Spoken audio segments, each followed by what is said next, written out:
Hello students, welcome to physics platter. আমরা physics platter আগের যে লেকচারটা হয়েছিল সেটাতে তরঙ্গ সম্বন্ধে আলোচনা করেছিলাম। অবশ্যই আমরা শব্দ সম্বন্ধে আলোচনা করছি। আজকে আমাদের দ্বিতীয় লেকচার, ক্লাস 9-10-এর শব্দ এবং তরঙ্গ যে চ্যাপ্টারটি আছে সেই সম্বন্ধে আমরা আলোচনা করছি। আগের লেকচারে আমরা তরঙ্গ সম্বন্ধে আলোচনা করেছিলাম, কি কি প্রকারের তরঙ্গ হতে পারে, তার কি কি বৈশিষ্ট্য, যেমন বিস্তার, তরঙ্গ দৈর্ঘ্য, কম্পাঙ্ক, পর্যায়কাল, এগুলো সম্বন্ধে আমরা আলোচনা করেছিলাম। বিস্তার যেমন এ দিয়ে রিপ্রেজেন্ট করা হয়, যার এসআই ইউনিট হচ্ছে মিটার। তরঙ্গ দৈর্ঘ্য ল্যামডা দিয়ে রিপ্রেজেন্ট করা হয়, যার এসআই ইউনিট হচ্ছে মিটার। কম্পাঙ্ক নিউ বা এফ দিয়ে রিপ্রেজেন্ট করা হয়, যার এসআই ইউনিট হচ্ছে হার্জ বা প্রতি সেকেন্ড। পর্যায়কাল ক্যাপিটাল টি দিয়ে রিপ্রেজেন্ট করা হয়, যার এসআই ইউনিট হচ্ছে সেকেন্ড। ওকে, আজকে আমরা আলোচনা করব শব্দের গতিবেগ, তার প্রতিধ্বনি, প্রতিফলন এবং অনুরণন ইত্যাদি সম্বন্ধে এবং তাদের অ্যাপ্লিকেশনগুলি সম্বন্ধে। ওকে, তাহলে গতিবেগ সম্বন্ধে আমরা আলোচনা করব। প্রথমে শব্দের গতিবেগ। শব্দের গতিবেগ কি? আমরা কি জানি? তরঙ্গ দৈর্ঘ্য হচ্ছে ল্যামডা। কাকে বলে তরঙ্গ দৈর্ঘ্য? আবার পর্যায়কাল হচ্ছে টি। পর্যায়কাল হচ্ছে একটি বস্তু যখন আন্দোলিত হয় তার পূর্ণ আন্দোলন হতে যে সময় লাগে সেটাকে বলা হচ্ছে পর্যায়কাল। মানে বস্তুটি যখন একটি জায়গা থেকে শুরু করে পুরো আন্দোলিত হয়ে আবার সেই জায়গায় পুনরায় ফিরে আসে, সেটাকে বলা হচ্ছে পর্যায়কাল, টাইম টি। ওকে, এই পর্যায়কাল টাইম টিতে শব্দ কত দৈর্ঘ্য অতিক্রম করে সেটাই হচ্ছে তার তরঙ্গ দৈর্ঘ্য। ওকে, তাহলে আমার টি সেকেন্ডে শব্দ তরঙ্গ কত দূরত্ব যাচ্ছে? আমার ল্যামডা দূরত্ব যাচ্ছে, ল্যামডা মিটার, রাইট? কেননা সেটা হচ্ছে আমার ল্যামডার বা তরঙ্গ দৈর্ঘ্যের ডেফিনিশন। কিন্তু তার একটি পূর্ণ পর্যায়কাল সম্পন্ন হতে শব্দ যে পরিমাণ দূরত্ব অতিক্রম করে সেটাই কিন্তু তার তরঙ্গ দৈর্ঘ্য, ল্যামডা। ওকে, তাহলে টি সেকেন্ডে শব্দ কত দূর যাচ্ছে? Lambda metre. দেয়ারফোর তাহলে 1 সেকেন্ডে কত দূর যাবে তরঙ্গ? Lambda by t metre. এবার দেখো, আমরা জানি নিউ ল্যামডা 1, আচ্ছা এটাকে আমি লিখতে পারি কি? ল্যামডা ইন্টু 1/t, ঠিক তো? এবার দেখো 1 সেকেন্ডে একটা বস্তু যত দূর যায় সেটাই তার গতিবেগ। তাহলে আমরা লিখতে পারি এই যে গতিবেগটা, এই জিনিসটা যেটা 1 সেকেন্ডে যাচ্ছে তরঙ্গটি, সেটা হচ্ছে শব্দের গতিবেগ। তাহলে v = ল্যামডা ইন্টু 1/t। এবার আমরা কি জানি? 1/t মানে হচ্ছে নিউ, মানে 1 তার পর্যায়কাল সমান হচ্ছে কম্পাঙ্ক। তাহলে আমি লিখতে পারি নিউ ল্যামডা। তাহলে v সমান হচ্ছে নিউ ল্যামডা। এটা হচ্ছে শব্দের গতিবেগের সমীকরণ। ওকে, আমরা কি জানি? 0 ডিগ্রি সেন্টিগ্রেড তাপমাত্রায় এবং 76 সেন্টিমিটার পারদে উচ্চতার চাপে শব্দের গতিবেগ হচ্ছে 332 মিটার পার সেকেন্ড বা 332 মিটার পার সেকেন্ড। এটা হচ্ছে শব্দের গতিবেগ কত? 0 ডিগ্রি সেন্টিগ্রেড টেম্পারেচার এবং 76 সেন্টিমিটার মার্কারির চাপে। তাহলে আমরা যখন শব্দের গতিবেগ আমরা যখন বলি তখন আমরা টেম্পারেচার এবং চাপকে কেন ব্যবহার করি? কারণ শব্দের গতিবেগ হচ্ছে বায়ুমণ্ডলের টেম্পারেচারের উপর বা তাপমাত্রার উপর নির্ভর করে। কিভাবে নির্ভর করে? শব্দের গতিবেগ হচ্ছে basically directly proportional to the square root of the absolute temperature বা অ্যাবসলিউট তাপমাত্রা বায়ুমণ্ডলের, ক্যাপিটাল টি। এখানে ক্যাপিটাল টি কিন্তু টাইম পিরিয়ড নয়, হ্যাঁ, এখানে ক্যাপিটাল টি হচ্ছে অ্যাবসলিউট টেম্পারেচার বা এসআই ইউনিটে টেম্পারেচার বা কেলভিন। ওকে, তাহলে বায়ুমণ্ডলের টেম্পারেচার যত বাড়বে শব্দের গতিবেগ তত বৃদ্ধি পাবে। ওকে, শব্দের গতিবেগ কিন্তু চাপের উপর নির্ভর করে না। শব্দের গতিবেগ চাপের উপর নির্ভর করে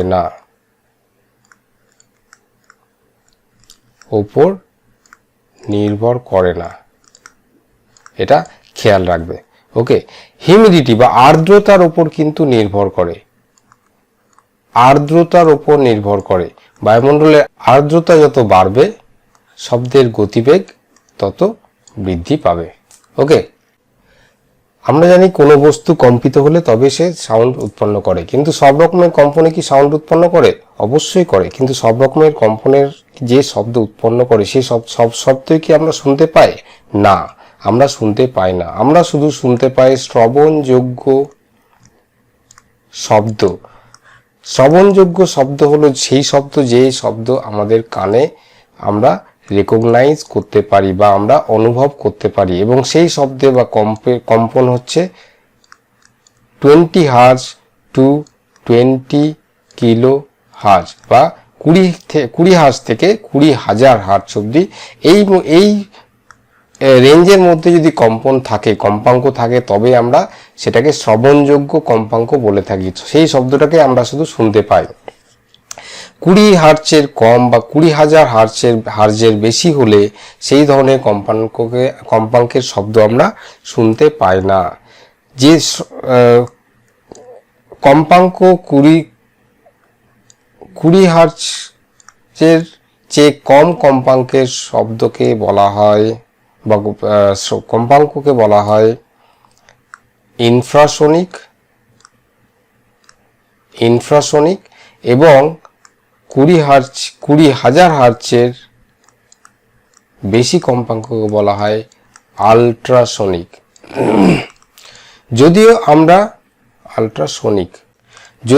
আমরা এই রেঞ্জে এর বেশি 20 হার্জের বেশি এবং কম এবং 20,000 হার্জের বেশি কম্পাঙ্ক শুনতে পাই না, তবুও এগুলোর কিন্তু অনেক ইউজ আছে, অনেক কাজে লাগে। যেমন আল্ট্রাসনিক থেকে তোমরা বুঝতে পারছো আল্ট্রাসনিক সাউন্ড অনেক কিছুতে ইউজ হয়। যেমন প্রথমত ইউজ হচ্ছে কি, আমরা আল্ট্রাসোনোগ্রাফি করতে যাই যখন আমাদের পেটের প্রবলেম হয়, কিডনিতে প্রবলেম হয়, তখন আমরা আল্ট্রাসাউন্ড করতে যাই, রাইট, ডাক্তারের কাছে। আল্ট্রাসোনোগ্রাফি যাকে বলে, আল্ট্রাসোনোগ্রাফি সেটা কি করে? অ্যাকচুয়ালি সেটা হচ্ছে একটি কম্পাঙ্ক ইউজ করে যেটি 20,000 হার্জের চেয়ে বেশি কম্পাঙ্ক, যে যার শব্দ আমরা শুনতে পাই না, কিন্তু তবুও সেটা তো একটি ওয়েভ, একটি তরঙ্গ। সেই তরঙ্গ আমাদের পেটের ভেতরে যায় এবং বিভিন্ন আমাদের শরীরের যন্ত্র থেকে সেটি আবার প্রতিফলিত হয়ে ফিরে আসে। ওকে, প্রতিফলিত হয়ে ফিরে আসার ফলে সেই প্রতিফলন থেকে আমাদের বিভিন্ন অঙ্গের ছবি তৈরি হয়, একটা রাফ ছবি তৈরি হয়, যেখান থেকে বোঝা যায়, ডাক্তাররা বুঝতে পারে যে কোন অঙ্গ কি প্রবলেম হয়েছে বা কিরকম অবস্থায় আছে। সেটা হচ্ছে আল্ট্রাসোনোগ্রাফি, যেটা আমরা আল্ট্রাসনিক তরঙ্গ দিয়ে ইউজ করতে পারি। আর কি আছে ইউজ? এটা ইউজ আছে আর হচ্ছে সোনার বলে একটি যন্ত্র হয়, SONAR, সোনার, যার ফুল ফর্ম হচ্ছে সাউন্ড অ্যান্ড নেভিগেশন রেঞ্জিং, যেটা আমরা একটু পরে আলোচনা করব। এই যন্ত্রের মাধ্যমে কোনো জাহাজ বা এরোপ্লেন, জাহাজ জলের মধ্যে দিয়ে যখন যায়, সেই জলের সমুদ্রের গভীরতা নির্ণয় করতে কাজে লাগে এটা, ঠিক আছে, বা কোনো এরোপ্লেনের উচ্চতা নির্ণয় করতে এটি কাজে লাগে সোনার। এবং এক্ষেত্রেও কিন্তু আল্ট্রাসনিক সাউন্ড ব্যবহার করা যেতে পারে বা করা হয়। আবার অনেক ক্ষেত্রে অনেক জীবজন্তু আছে যারা আল্ট্রাসনিক সাউন্ডের ব্যবহার করে থাকে। যেমন তার মধ্যে একটি উল্লেখযোগ্য জীব হচ্ছে বাদুড়। বাদুড় যখন পোকামাকড় খায় তখন আল্ট্রাসনিক সাউন্ড দিয়ে পোকামাকড়গুলোকে সে রেকগনাইজ করে, কত দূরে আছে, কি পোকামাকড় এবং কিরকম ভাবে অ্যাটাক করতে হবে, সেগুলো কিন্তু সে একটি আল্ট্রাসাউন্ড, এটা যদি বাদুড় হয় ধরে নিচ্ছি, তাহলে একটি ওয়েভ ছাড়ে, এবং এখানে যে ইনসেক্টটি আছে, যেখানে যদি কোনো পোকা থাকে, তাহলে পোকার গায়ে লেগে আবার সেটি রিফ্লেক্ট করে ফিরে আসে, এবং সেই রিফ্লেক্টেড সাউন্ডটা রেকগনাইজ করে বাদুড়টি বুঝতে পারে যে এটি কত দূরে আছে, কত বড়, এই সমস্ত জিনিস বুঝতে পারে, এবং তার ফলে এর ক্ষেত্রে একে অ্যাটাক করা সুবিধা হয়। ওকে, এবং সেই যে ওয়েভটা ইউজ করে তরঙ্গটা, সেটা কিন্তু আল্ট্রাসনিক। ওকে, অলরাইট, এবার আমরা আলোচনা করব প্রতিফলন নিয়ে। যেহেতু দেখো প্রতিফলনের ইউজ আমরা অলরেডি দেখছি এখানে। প্রতিফলন, সাউন্ডের বা শব্দের প্রতিফলন বা রিফ্লেকশন অফ সাউন্ড। অবশ্যই সাউন্ড রিফ্লেক্টেড হয়, তার সবচেয়ে বড় এক্সাম্পল হচ্ছে ইকো বা প্রতিধ্বনি। আমরা পাহাড়ে যখন ঘুরতে যাই তখন চিৎকার করি আমরা, কেন? কারণ আমরা যখনই চিৎকার করি আমাদের নিজেদের গলা শুনতে পাই, একটু পরে সেটা আবার ফিরে আসে, তাই তো, পাহাড়ের গায়ে ধাক্কা খেয়ে আবার ফিরে আসে, সেটাই হচ্ছে প্রতিফলন বা রিফ্লেকশন অফ সাউন্ড।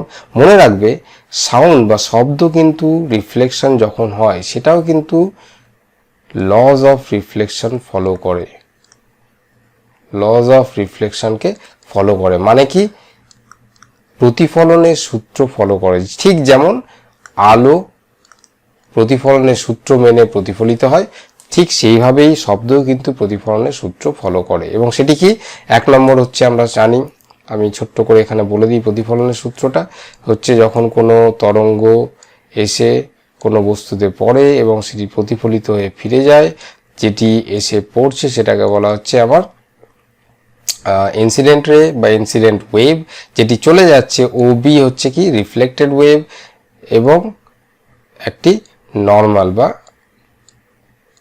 এর উপর একটি সমকোণে একটি যদি আমি লাইন ইমাজিন করি সেটাকে বলা হয় নর্মাল ও এন। তাহলে এটা হচ্ছে আমার অ্যাঙ্গেল অফ ইনসিডেন্স বা প্রতিফলন কোণ, এটা হচ্ছে অ্যাঙ্গেল অফ রিফ্লেকশন। ওকে, এবং প্রতিফলিত অ্যাঙ্গেল কোণ। ওকে, এই ক্ষেত্রে আমার প্রতিফলনের সূত্র কি বলছে, angle of incidence equals to angle of reflection. এবং দ্বিতীয় কি বলছে, আমার ইনসিডেন্ট রে বা ইনসিডেন্ট ওয়েভ, ওকে, প্রতিফলিত তরঙ্গ এবং নর্মাল ওই সারফেসের উপরে যেখান থেকে প্রতিফলিত হচ্ছে তার উপরে যে সমকোণের লাইনটি আঁকা হয়েছে নর্মাল, যাকে আমরা বলছি, এই তিনটেই কিন্তু একই তলে বা সমতলে অবস্থিত হয়। ওকে, এটা হচ্ছে আমার প্রতিফলনের সূত্র। ঠিক যেভাবে আমার আলো প্রতিফলনের সূত্র ফলো করে, শব্দও কিন্তু ঠিক একই রকমভাবে প্রতিফলনের সূত্র ফলো করে। ওকে, এবার আমরা আলোচনা করব ইকো, প্রতিধ্বনি নিয়ে, প্রতিধ্বনি সম্বন্ধে। ইকো বা প্রতিধ্বনি কাকে বলে, প্রতিধ্বনি কাকে বলে? আমরা যখন কোনো পাহাড়ি এলাকায় যাই বা আমাদের সামনে যদি কোনো বড় দেয়াল থাকে অনেক দূরে, তাহলে আমরা যখন শব্দ করি একটু পরে সেই শব্দটা আবার আমাদের কানে ফিরে আসে, রাইট? সেই শব্দটা যেটা ফিরে আসে আমরা শুনতে পাই সেটা হচ্ছে আমার প্রতিধ্বনি বা ইকো, এটাকে বলা হয় ইকো। ওকে, মনে রাখবে ইকো হবার জন্য কিন্তু আবার যে রিফ্লেক্টর বা প্রতিফলন হবার জন্য তো একটা প্রতিফলকের দরকার হয়। শব্দের ক্ষেত্রে প্রতিফলকের কিছু বৈশিষ্ট্য আছে, যেমন প্রতিফলককে আমার অনেক বড় হতে হবে অবশ্যই, কেন শব্দের তরঙ্গ দৈর্ঘ্য কিন্তু অনেক বড়, তাই প্রতিফলককেও আমার অনেক বড় হতে হবে আলোর তুলনায়। এটি একটি হার্ড হতে হবে বা শক্তপোক্ত হতে হবে প্রতিফলককে। ওকে, এবং দূরে হতে হবে, শব্দ যেখানে তৈরি হচ্ছে তার থেকে অনেক দূরে হতে হবে। ঠিক আছে, এই সমস্ত বৈশিষ্ট্য আমার প্রতিফলকে থাকতে হবে।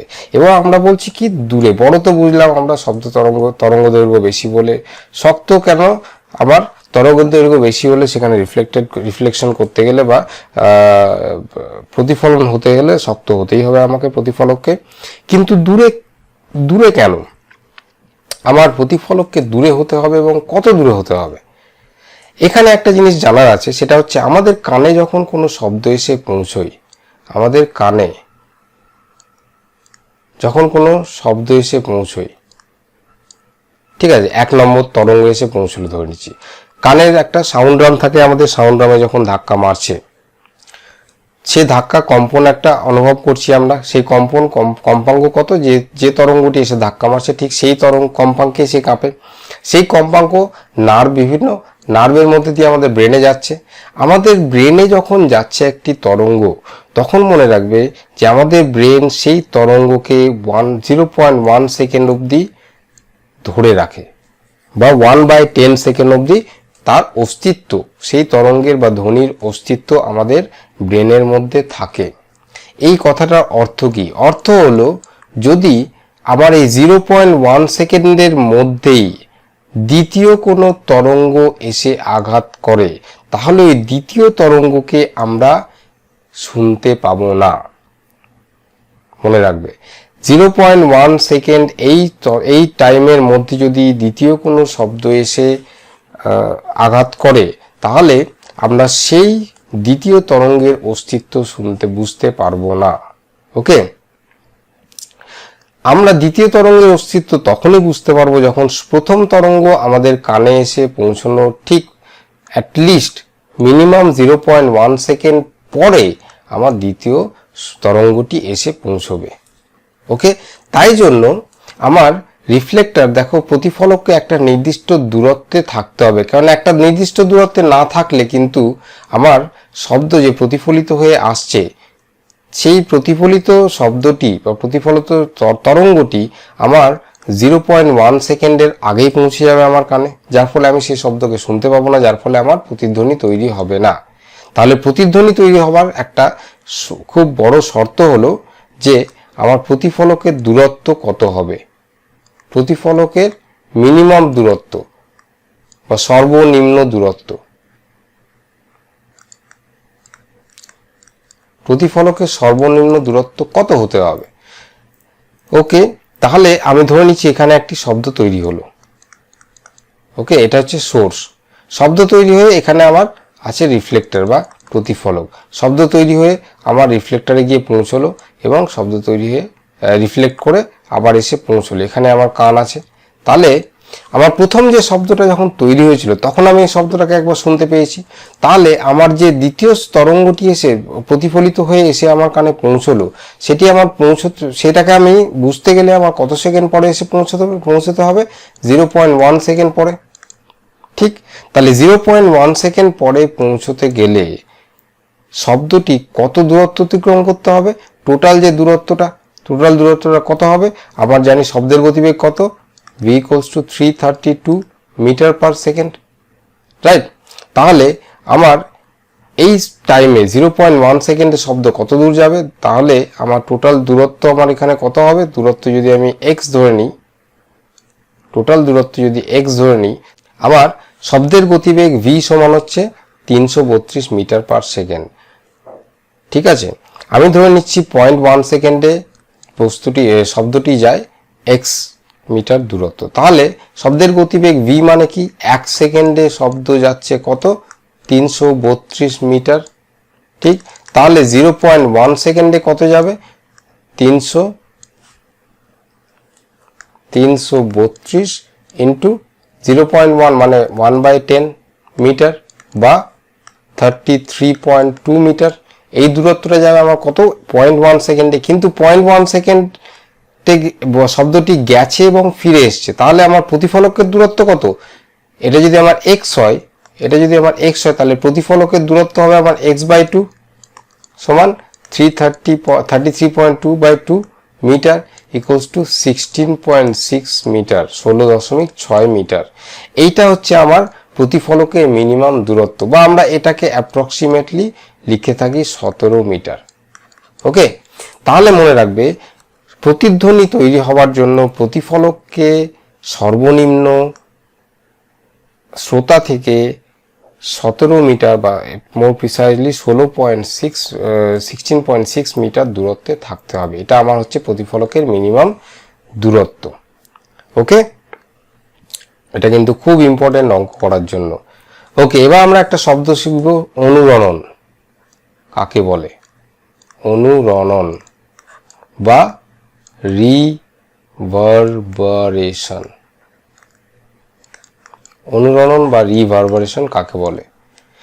আমরা অনেক সময় দেখেছি হল ঘরে যখন আমরা কথা বলি, বড় একটা হলের মধ্যে যখন আমরা কথা বলি, আমরা বলি গমগম করছে। এই গমগম করার অর্থ কি? আমি এখন একটা ছোট ঘরের মধ্যে কথা বলছি, আমার কথা কিন্তু গমগম করছে না, রাইট। কিন্তু আমি যখন একটা বড় হল ঘরের মধ্যে বা একটা ফাঁকা ঘরের মধ্যে কথা বলি না, তখন কথাটা গমগম করে ভয়েসটা। এই কথাটার অর্থ কি? গমগম করার অর্থ, এই কথাটার অর্থ হলো আমার, আচ্ছা এই যে গমগম করছে এটাকেই বলা হচ্ছে অনুরণন। ঠিক আছে, ওকে। এই যে একটা হালকা প্রতিধ্বনি আমরা শুনতে পাই, সেটা হচ্ছে অনুরণন। সেটা কিন্তু প্রতিধ্বনি নয়, কেননা আমরা সেই শব্দটাকে, আমাদের ভয়েসটাকে ক্লিয়ারলি শুনতে পাচ্ছি না, শুধু মনে হচ্ছে যেন আমাদের ভয়েসটা শেষ হচ্ছে না, একটু শেষ হওয়ার পরে একটুখানি যেন টানছে, রাইট, সেটা হচ্ছে অনুরণন। কেন হচ্ছে? কারণ আমরা যখন কোনো হল ঘরে কথা বলি সেইখানে কিন্তু আমাদের প্রতিধ্বনি হওয়া সম্ভব নয়, কেননা আমার যে ডিস্টেন্স, প্রতিফলক, দেয়াল, ফার্নিচার এই সমস্ত আছে, তো সেগুলো কত দূরত্বে আছে?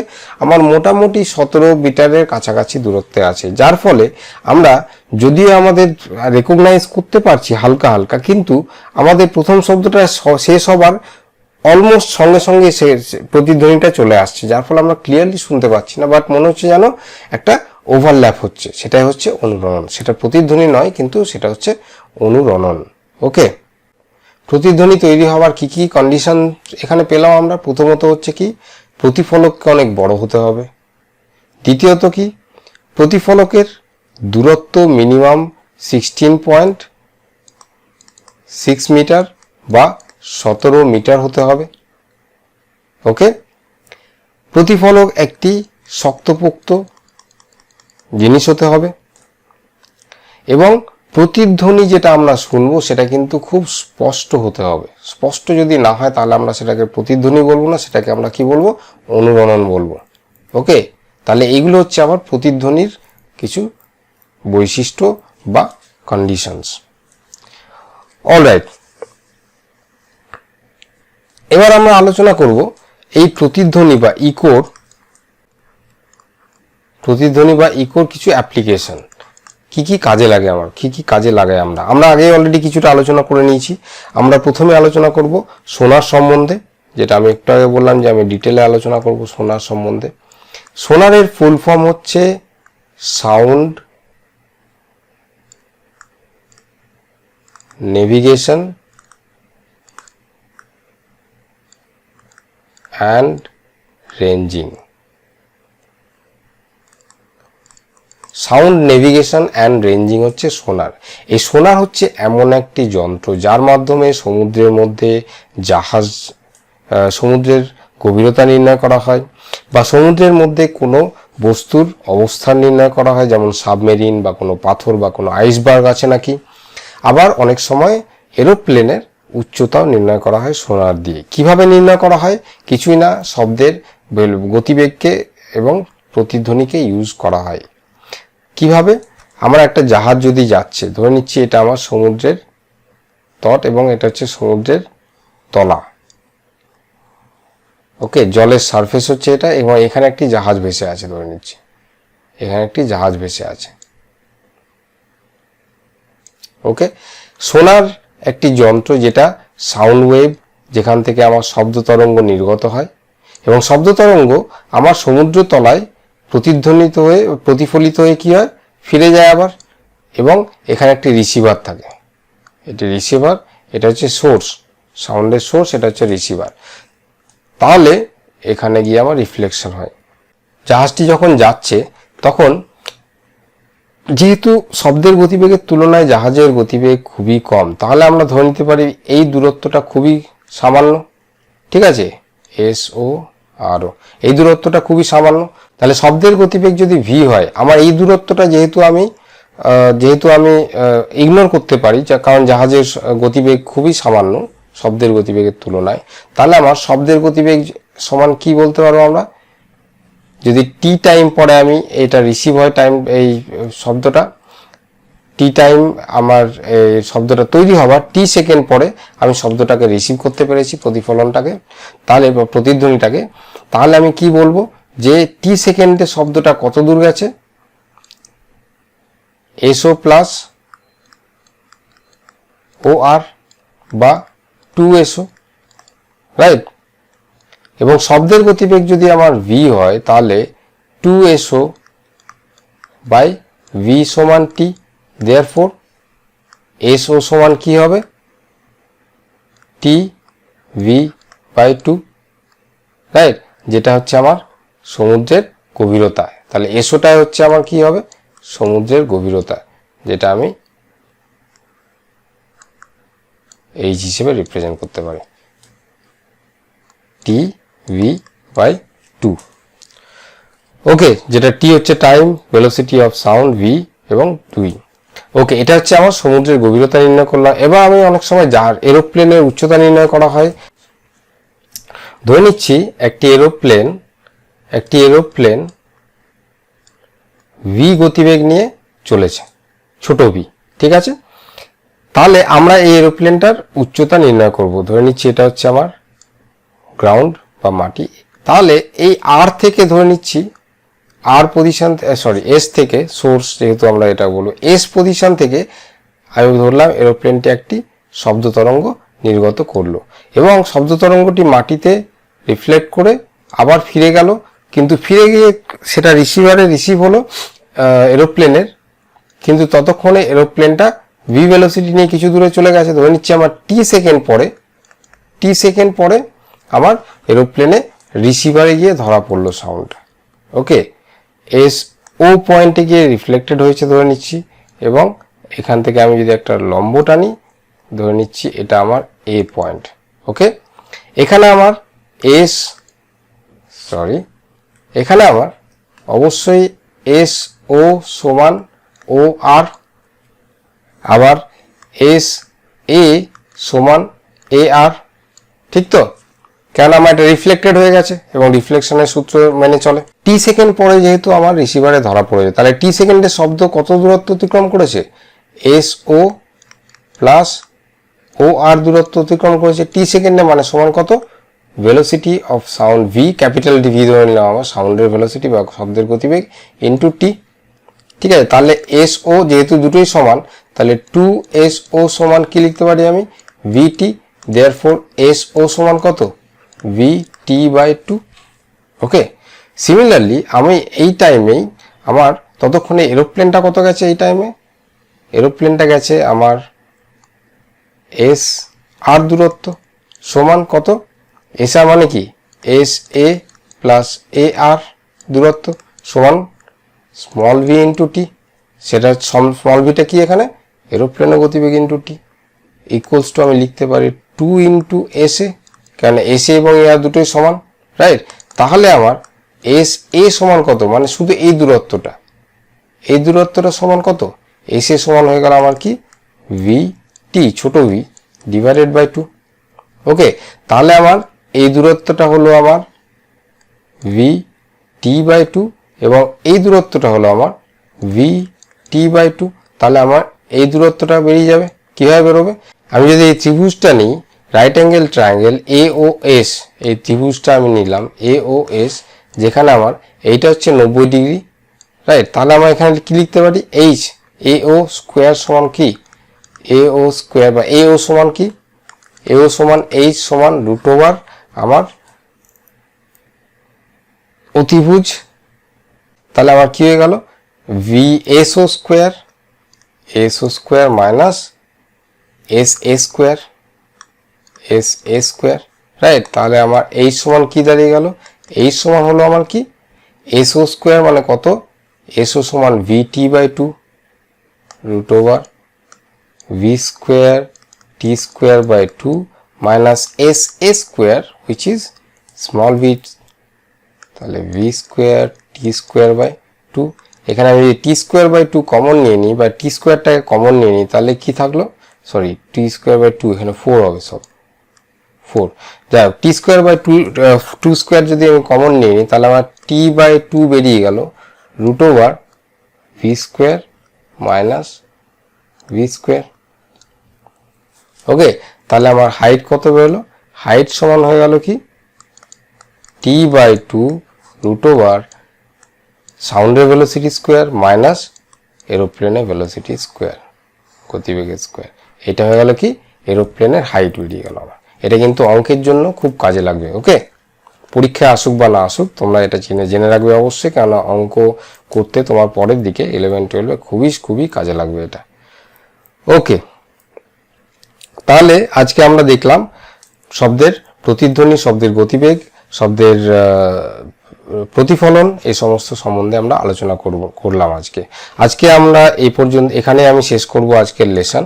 আমরা পরের দিনের লেসনে কিছু শব্দের যে বাকি অংশগুলি নিয়ে আলোচনা করব। শব্দের কিছু বৈশিষ্ট্য আছে সাউন্ডের, সেই বৈশিষ্ট্যগুলো নিয়ে আমরা আলোচনা করব নেক্সট লেকচারে। ওকে, তাহলে আজকে এই পর্যন্তই, আবার দেখা হবে নেক্সট ভিডিওতে। Till then, take care.